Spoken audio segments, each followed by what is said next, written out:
જય શ્રી કૃષ્ણ મિત્રો, કેમ છો? મજામાં ને? આજે આપણે એક યુનિક રેસીપી લઈને હું આવી છું. આપણે યુનિક રેસીપી બનાવશું આપણે મકાઈ મુઠિયાનું શાક. તમે ક્યારેક પણ બનાવ્યું પણ નહીં હોય અને ખાધું પણ ન હોય એટલું મસ્ત આપણે મકાઈ મુઠિયાનું શાક બનાવીશું. આપણે અમેરિકન મકાઈ સ્વીટ કોર્ન આવે છે તે લીધા છે અને આપણે બી કાઢીને બાફી લીધા છે. આપણે બાફવા જરૂરી છે. આપણે એકદમ સરસ બાફી લીધા છે. એક ડોડો આપણે લીધો તો એટલે આપણે એક વાટકો આપણે સ્વીટ કોર્નના આપણે બી થયા છે. અને આપણે મુઠિયા બનાવવા માટે મેથી વધારે જોશે એટલે એક વાટકો આપણે મેથી લીધી છે. અડધો કપ આપણે ચણાનો લોટ, એક વાટકી ધાણા ભાજી, લીંબુ અડધું, અને વઘાર માટે તમામ પત્ર, તજ અને બાદિયા આપણે લીધા છે. એક ટામેટું લીધું છે. આદુ લસણ મરચાંની પેસ્ટ લીધી છે. આપણે એકદમ સરસ અને યુનિક શાક બનાવવા માટે આપણે હવે પહેલા મુઠિયાની પ્રોસેસ કરીશું. આપણે ડીશમાં આપણે ચણાનો લોટ નાખી દેશું.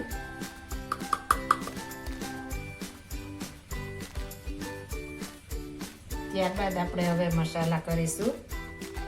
લાલ મરચું પાવડર અડધી ચમચી, 1 ચમચી ધાણા જીરું પાવડર, અડધી ચમચી હળદર પાવડર, સ્વાદ પ્રમાણે નિમક, આપણે 1 ચપટી સાજીના ફૂલ, આપણે વધારે નથી નાખવાના, 1 ચપટી જ નાખવાના છે. ત્યારબાદ આપણે જે મેથી લીધી છે તે ઉમેરી દેશું. આપણે આ મુઠિયામાં મેથી વધારે જોશે, જેમ મેથી હશે તેમ મસ્ત થશે. અને આપણે ધાણા ભાજી પણ ઉમેરી દેશું. અને આદુ લસણ મરચાંની પેસ્ટ આપણે અડધી નાખી દેશું, અડધી આપણે વઘારમાં નાખીશું.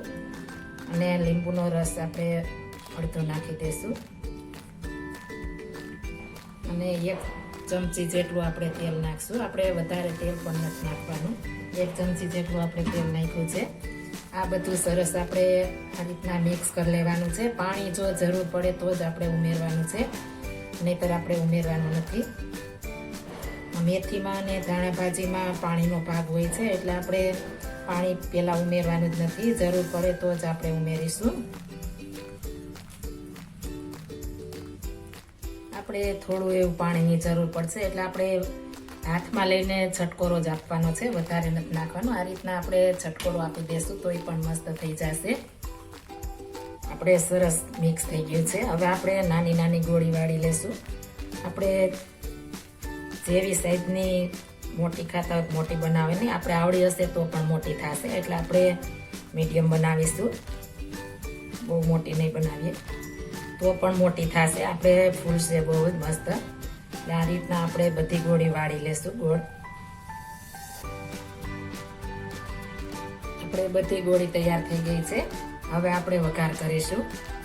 આપણે એક કુકર લીધું છે, તેમાં આપણે તેલ નાખી દઈશું. આપણે ગોળી પણ આમાં તળી લેશું એટલે આપણે વાસણ વધારે થવાની પણ ઝંઝટ નહીં. એટલે આપણે આ રીતના તેલ નાખી દીધું છે. આપણે અંદાજિત નાખ્યું છે, પાછું આપણે ફરી કાઢી લેશું. આપણે ફૂલ તેલ નથી આવવા દેવાનું, એ જરી હશે ત્યાં જ આપણે ગોળી નાખી દેવાની છે. જો ફૂલ તેલ આવી જશે તો આપણી ગોળી લાલ થઈ જશે અને પોચી પણ નહીં થાય. એટલે આપણે થોડું એવું તેલ આવે ત્યાં જ નાખી દેવાનું છે. આપણે કોક બબલ્સ વડે એ રીતના જ આવવા દેવાનું છે. આ રીતના આપણે બધી ગોળી નાખી દઈશું. આપણે ધીમે ધીમે આ રીતના ફેરવતા જઈશું.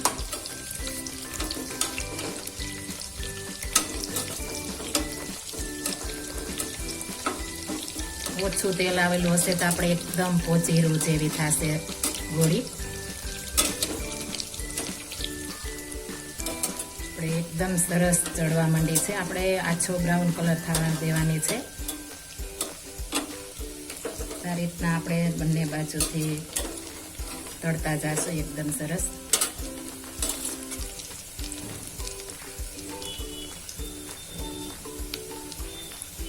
આપણે સરસ તળાઈ ગઈ છે. આ રીતના આપણે બ્રાઉન કલરની તળી દઈશું. આછો ગુલાબી થશે એટલે એકદમ મસ્ત થઈ જશે. હવે આને આપણે બહાર કાઢી લેશું. આપણે જોઈએ એટલું તેલ રાખ્યું છે. આપણે 3 મોટી ચમચી રાખ્યું છે. તેમાં આપણે બાદિયા, તજનો ટુકડો અને તમામ પત્ર નાખી દઈશું. અને આપણે એકદમ સરસ ફ્લેવરફુલ બનાવવા માટે આખું જીરું નાખશું, 1 અડધી ચમચી. અને અડધી ચમચી આપણે રાઈ નાખશું. જો તમે રાઈ ન ખાતા હો તો સ્કીપ કરી શકો છો.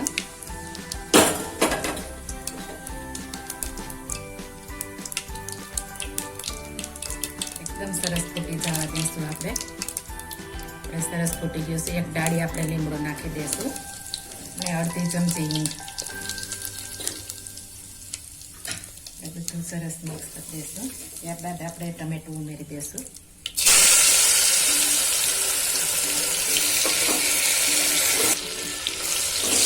પછી મિક્સ કરી દઈશું. હવે આપણે જે પેસ્ટ લીધી છે તે ઉમેરી દઈશું. આદુ લસણ મરચાંની પેસ્ટ. જો તમારે મકાઈના બી તમારે બાફવા ન હોય તો તમે કાચી પણ કરી શકો છો. તો આપણે સીટી વગાડવી જોશે. આપણે આમાં સીટી વગાડીશું નહીં. હવે મસાલા કરશું.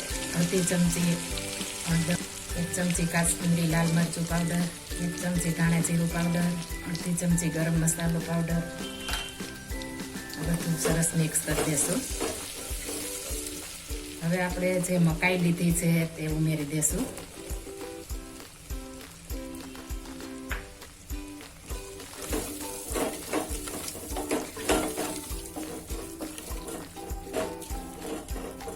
સ્વાદ પ્રમાણે નમક નાખીશું.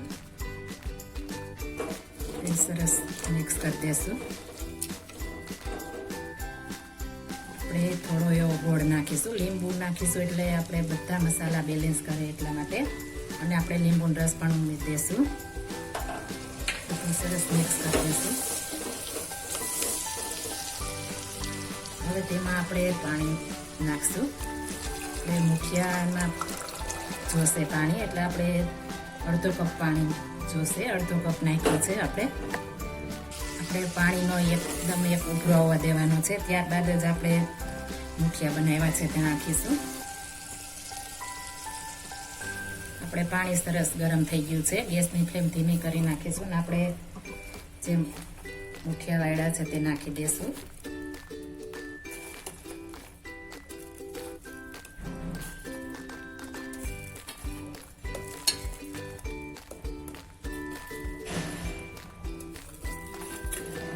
આપણે બધા મુઠિયા નાખી દીધા છે. આપણે બાફેલ છે એટલે આપણે સીટી નહીં વગાડવી પડે. હવે આને આપણે ઢાંકીને 3 મિનિટ માટે ચડવા દઈશું. આપણે 3 મિનિટ થઈ ગઈ છે. તપાસી લેશું. મસ્ત આપણું શાક તૈયાર થઈ ગયું છે. હવે આપણે ગેસની ફ્લેમ બંધ કરી દઈશું. 2 મિનિટે આપણે ચડવા દઈશું એટલે એકદમ મસ્ત આપણા મુઠિયા બની જશે. આપણે મસ્ત રસો પણ થઈ ગયો છે. હવે આપણે ઉપરથી ધાણા ભાજી નાખી દઈશું. હવે આપણે એક પ્લેટમાં કાઢી લેશું અને સર્વ કરીશું. આપણે એકદમ સરસ અને દાણેદાર શાક તૈયાર થઈ ગયું છે રસાદાર. જો તમે વધારે રસો ખાતા હો તો આપણે થોડું પાણી વધારે ઉમેરવાનું છે, નહીતર આપણે રસો નહીં રહે. આપણે પરબારું જમવાનું હોય તો આપણે થોડો ઓછું પાણી હશે તો ચાલશે, બાકી શોષી જશે. મકાઈ મુઠિયાનું શાક તૈયાર થઈ ગયું છે.